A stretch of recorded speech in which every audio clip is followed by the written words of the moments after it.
के म्यापमा मैले 4 भेरिएबलवाला म्याप बनाउँदैछु जसमा चाहिँ हामीलाई चाहिन्छ 4वटा भेरिएबलहरू मैले चाहिँ ABCD लिएको छु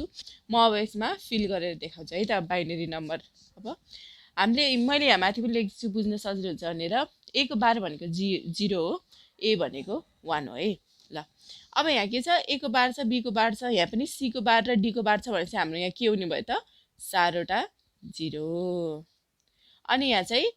यसको पनि बार छ यसको बार छ यहाँ पनि यसको बार छ भनेपछि 3टा 0 भनेपछि यसको त बार छैन 1 अनि सेम दुईटैमा बार छैन 0 0 1 यसको बार छ 0 अनि यहाँ चाहिँ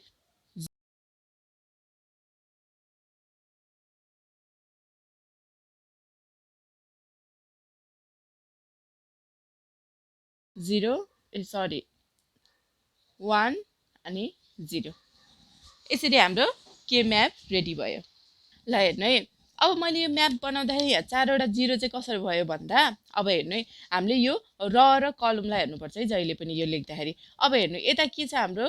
A को पनि बार छ अनि B को पनि बार छ है त्यही भएर हामीले दुईटा 0 लेख्यो त्यसपछि हामीले माथि हेर्छौँ अब यहाँ हेर्दा C मा पनि बार छ अनि D मा पनि बार छ त्यही भएर हाम्रो के भयो त यहाँ दुईटा 0 भयो त्यही भएर हाम्रो यहाँ दुईटालाई अनि कम्बाइन गर्दा के भयो त 4वटा 0 भयो अब हेर्नु है अब यहाँ चाहिँ के भयो भन्दा यहाँ दुईटामा बार छ अनि यहाँ चाहिँ एउटामा बार छ भने चाहिँ मैले 3टा 0 लेख्न पाएँ नि त अनि यो D मा चाहिँ बार छैन त्यही भएर मैले 1 लेखेँ त्यस्तै गरेर यहाँ पनि A र B मा बार छ त्यही भएर दुईटा 0 C र D मा नभएको भएर दुईटा 1 हामी 0 1 2 3 अनि 4 5 6 अनि 7 भनेर यसरी लेखेछौँ नि यो चाहिँ हाम्रो रुल्सै हो है हजुरहरूले सम्झिनुपर्छ यो चाहिँ रुल्स हो यसरी बनाउन चाहिँ हजुरले बिर्सिनु हुँदैन अनि अर्को कुरा हजुरहरूले चाहिँ यो फिलअप गरिसकेपछि अनि अटोमेटिकली हजुरले बाइनरी नम्बरमा डेसिमलमा कन्भर्ट गर्नुभयो भने चाहिँ यो हजुरले अटोमेटिक भ्यालु पनि पाउनुहुन्छ है